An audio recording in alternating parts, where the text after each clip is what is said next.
Hello friends, good morning to all of you. 8 दिसंबर के सारे टॉप करंट अफेयर्स में आपका स्वागत है। और हमने और भी सब्जेक्ट्स की प्रैक्टिस सेट अब बनाने शुरू कर दिए हैं और जो भी लोग इंटरेस्टेड हैं वो डिफरेंट प्लेलिस्ट विजिट कर सकते हैं और सारे प्रैक्टिस सेट को प्रैक्टिस करना स्टार्ट कर दें क्योंकि टाइम बहुत कम बचा है।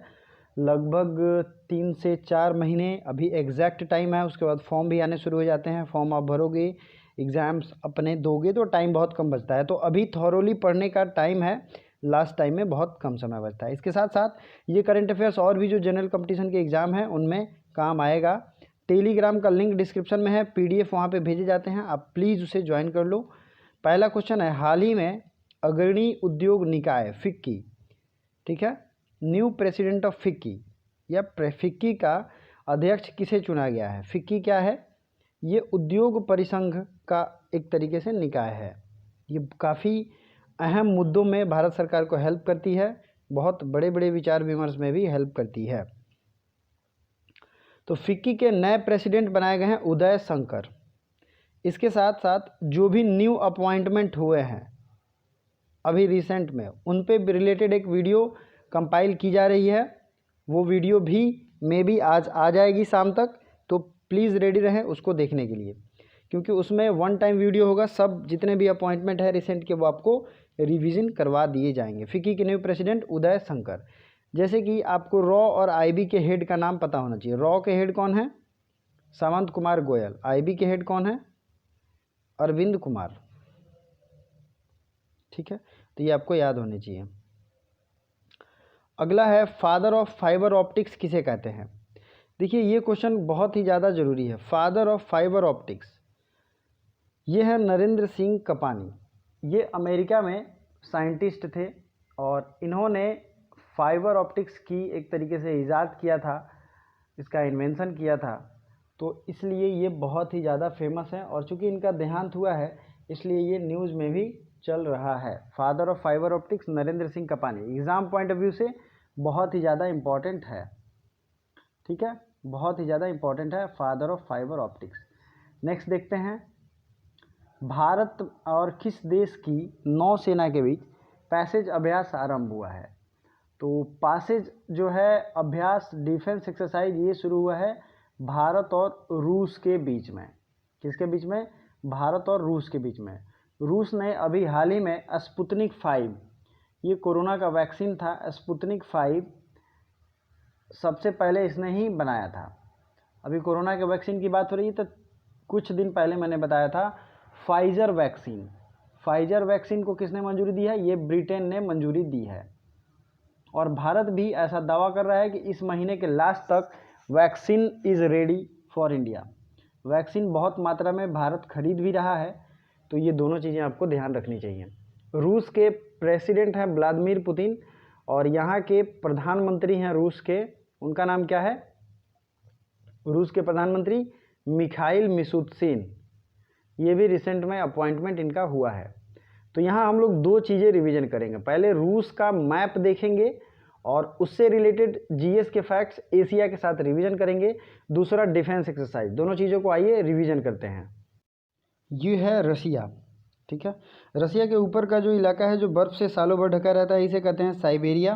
क्वेश्चन में पूछा गया है साइबेरिया प्रदेश किस देश में सबसे ज़्यादा है। रूस में बैकाल लेक है। कौन सा लेक है? Baikal lake. दूसरा है, रूस की राजधानी है मॉस्को, जो कि यूरोप में पड़ती है। ये दुनिया का एकलौता ऐसा देश है जो 2 कंटिनेंट में फैला हुआ है। एक है एशिया और दूसरा है यूरोप। एशिया और यूरोप को जो माउंटेन बांटती है वो एशिया की भी बाउंड्री लाइन है, यूराल माउंटेन। आप यहाँ देख सकते हैं क्या क्या है, यूराल माउंटेन। साइबेरियन प्लेन कहाँ है? ये भी रसिया में है। बैकाल लेक कहाँ है? रसिया में है। एशिया के बारे में कुछ और इंपॉर्टेंट चीज़ रिवीजन करते चलते हैं। सी ऑफ ओखोटस्क आपको यहाँ दिख रहा होगा, ये भी रशिया के पास है, एग्जाम में पूछा गया है। बेरिंग सी आपने देखा होगा, ये है बेरिंग सी। साथ ही साथ बेरिंग स्ट्रेट भी है। बेरिंग स्ट्रेट एशिया और नॉर्थ अमेरिका को अलग अलग करता है। ये चीज़ें आपको याद रखनी चाहिए। चलिए आगे बढ़ते हैं और इम्पॉर्टेंट चीज़ जो डिफेंस एक्सरसाइज की मैंने बात की थी उसको भी हम लोग देख लेते हैं। चलिए डिफेंस एक्सरसाइज हम लोग रिवीजन करेंगे। सबसे पहला है हैंड इन हैंड, किसका है? भारत और चीन के बीच में हैंड इन हैंड एक्सरसाइज किया जाता है, डिफेंस एक्सरसाइज। पासेज अपनी देखा आपने, भारत और रूस के बीच में। इंद्र नाम से जो भी एक्सरसाइज होंगे वो सब मनाए जाते हैं, ऑर्गेनाइज किए जाते हैं भारत और किसके बीच में? रूस के बीच में। और कुछ कुछ अलग भी हैं जिसमें इंद्र नाम लगा है, जैसे इंद्रधनुष, ये है ब्रिटेन के बीच में। Ajay warrior, Indradhanush Ajay warrior, please paper पे एक जगह नोट करते चलें। इंद्रधनुष अजय वारियर दोनों ब्रिटेन के समय, ठीक है।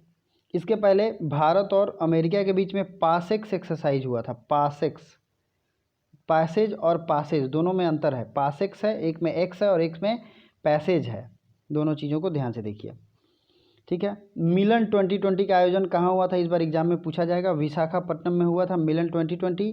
ये बहुपक्षीय था, मतलब मल्टीलैटरल देश के लोग थे इसमें।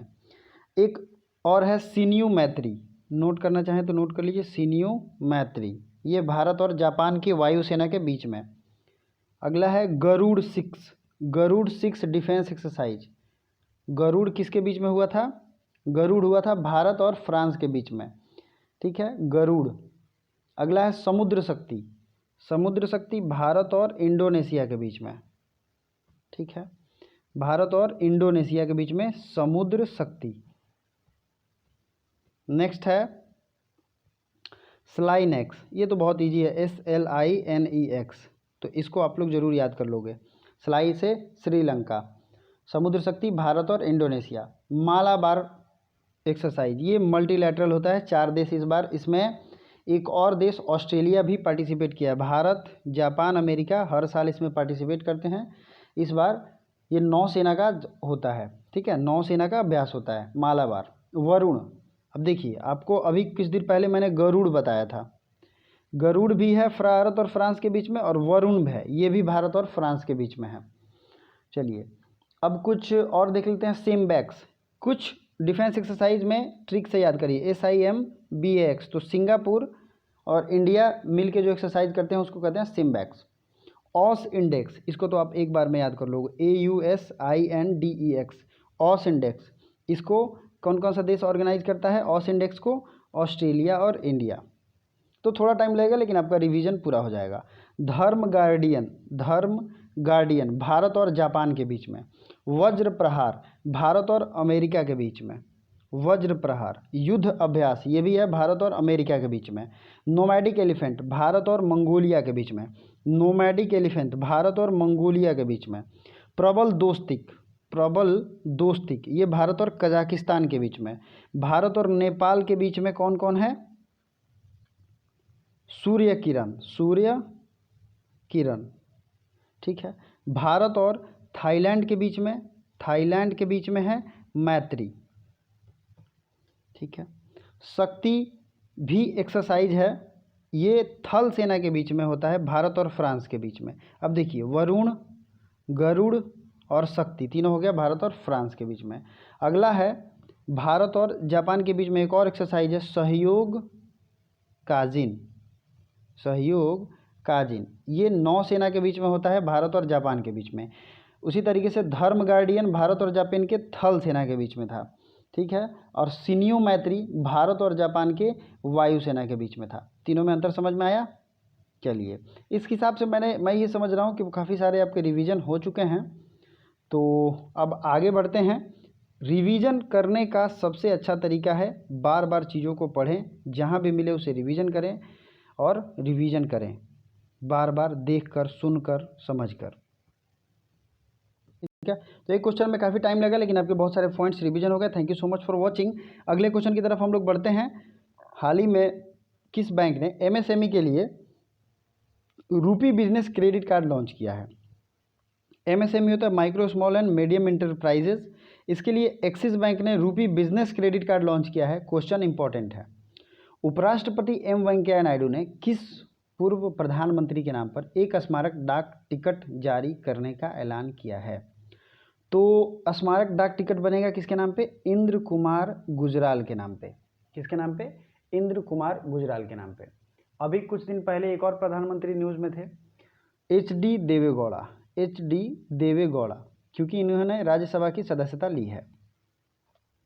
अब प्रधानमंत्री की बात हो रही है तो ये भी देख लेते हैं कि अभी 17वां लोकसभा का सेशन चल रहा है और हमारे जो प्रधानमंत्री हैं वो नरेंद्र दामोदर दास मोदी। ये किस क्रम के प्रधानमंत्री हैं या राष्ट्रपति किस क्रम के राष्ट्रपति हैं, ये सब पूछा जाता है। तो 17वीं लोकसभा के प्रधानमंत्री हैं कौन? हमारे नरेंद्र मोदी। ठीक है, तो ये सब चीज़ें आपको याद रखनी चाहिए। 17वीं लोकसभा के बहुमत से चुने गए हैं।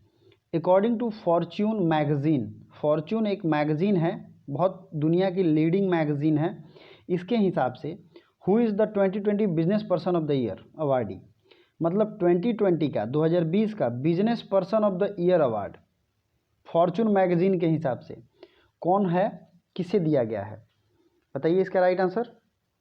तो ऑप्शन में आपको दो नाम दिख रहे होंगे, अजय बंगा और शांतनु नारायण। इन दोनों को प्लीज़ याद रखिएगा, दोनों ऑप्शन में होगा तो दोनों होगा, इसलिए ये अपने आप में एक इम्पॉर्टेंट क्वेश्चन है।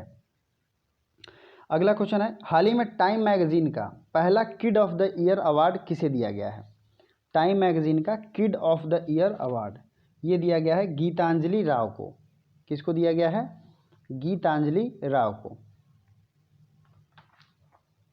चलिए आगे बढ़ते हैं। गीतांजलि राव को हाल ही में 40 years with Abul Kalam untold stories नामक पुस्तक का विमोचन मतलब inauguration, recently who inaugurated the book named 40 years with Abul Kalam, Abdul Kalam untold stories.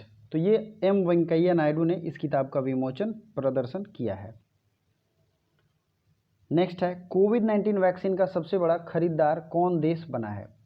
तो कोविड-19 वैक्सीन का सबसे बड़ा खरीदार देश, अब चूँकि भारत की जनसंख्या इतनी ज़्यादा है तो भारत ही बनेगा। अब रिसेंट में जितने भी कोविड-19 से न्यूज़ रहे हैं, मैक्सिमम तो नहीं लेकिन कुछ कुछ इंपॉर्टेंट पॉइंट्स को हम लोग नोट करते चलेंगे। चलिए शुरू करते हैं। इसकी उत्पत्ति जो है वुहान शहर चाइना से मानी जाती है दिसंबर 2019 में। ठीक है, कोविड-19 जो है ये एक तरीके से इसका पहला जो नाम आया था वायरस का वो था SARS, सार्स कोव 2 इसे नाम दिया गया। ठीक है, फेफड़ा प्रभावित होता है। जनवरी 2020 में WHO ने इसे नोवल कोरोना वायरस का नाम दिया। WHO ने क्या दिया? Novel corona virus. अगला है 11 फरवरी 2020 को WHO ने इस वायरस का नाम कोविड-19 रखा। 11 फरवरी को ये नाम दिया गया है। ठीक है, अगला देखते हैं। 11 मार्च को भारत सरकार ने कोविड-19 को लड़ने के लिए महामारी रोग अधिनियम 1897, ये एक इम्पॉर्टेंट क्वेश्चन है, महामारी रोग अधिनियम पैंडेमिक एक्ट एक लाया गया था 1897 में। ये कब लागू किया गया? 11 मार्च को। ठीक है, अगला देखते हैं। 11 मार्च को ही WHO ने कोविड-19 को वैश्विक महामारी मतलब ग्लोबल पैंडेमिक घोषित कर दिया। ये डेट ज़्यादा जरूरी है क्योंकि एग्जाम में पूछा जा सकता है। ठीक है, कोविड-19 का फुल फॉर्म एक तरीके से मारें तो कोरोना वायरस डिजीज कोविड ऐसा कह सकते हैं। PPE किट बहुत ज़्यादा न्यूज़ में आया था, PPE kit personal protective equipment. Test कुछ किए जाते हैं, जैसे कि पहला टेस्ट था RT-PCR, तो इसका होगा real time polymerase chain reaction, RT-PCR का फुल फॉर्म। सार्स भी एक वर्ड आया था इस टाइम में, SARS मैंने अभी बताया था। सार्स का फुल फॉर्म होगा सीवियर एक्यूट रेस्पिरेटरी सिंड्रोम। ठीक है, अब इंडिया के रिस्पेक्ट में कुछ क्वेश्चन। कोविड-19 को महामारी घोषित करने वाला हरियाणा पहला राज्य बना था जिसने इसको महामारी घोषित किया, पैंडेमिक घोषित किया। ठीक है, जनता कर्फ्यू कब लगा था? सबको याद भी होगा, तो ये लगा था 22 मार्च को। ठीक है, पंजाब राज्य ने सबसे पहले कर्फ्यू लगाया कोरोना वायरस के चलते, और कोरोना वायरस के कारण लॉकडाउन करने वाला पहला राज्य था राजस्थान। अब यहाँ तीन चीज़ें हैं, सबसे पहला कर्फ्यू लगाया पंजाब ने, राजस्थान ने सबसे पहला लॉकडाउन लगाया, और इसे सबसे पहले पैंडेमिक या महामारी घोषित किया था हरियाणा ने। तीन चीज़ें आपको क्लियर एंड लाउड समझ में आनी चाहिए। हरियाणा पहले पैंडेमिक घोषित किया, राजस्थान लॉकडाउन और पंजाब ने कर्फ्यू। कोरोना वायरस के कारण संपूर्ण भारत में प्रथम बार लॉकडाउन कब लगाया गया? तो लॉकडाउन लगा 23 मार्च को। ठीक है, और इसके लिए जो फंड बनाया गया था उसका नाम क्या था? PM cares fund.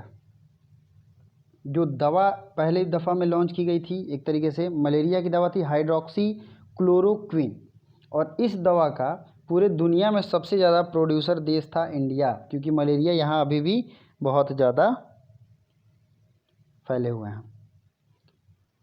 और कोविड-19 से संक्रमित होने वाले पहले पीएम थे बोरिस जॉनसन, इंग्लैंड के प्रधानमंत्री थे, जो बाद में ठीक भी हो गए थे। नेक्स्ट है, कोरोना वायरस के बढ़ते प्रकोप के कारण टोक्यो ओलंपिक 2020 से बाहर होने वाला पहला देश कनाडा था और 1 साल के लिए वो रद्द भी कर दिया गया था।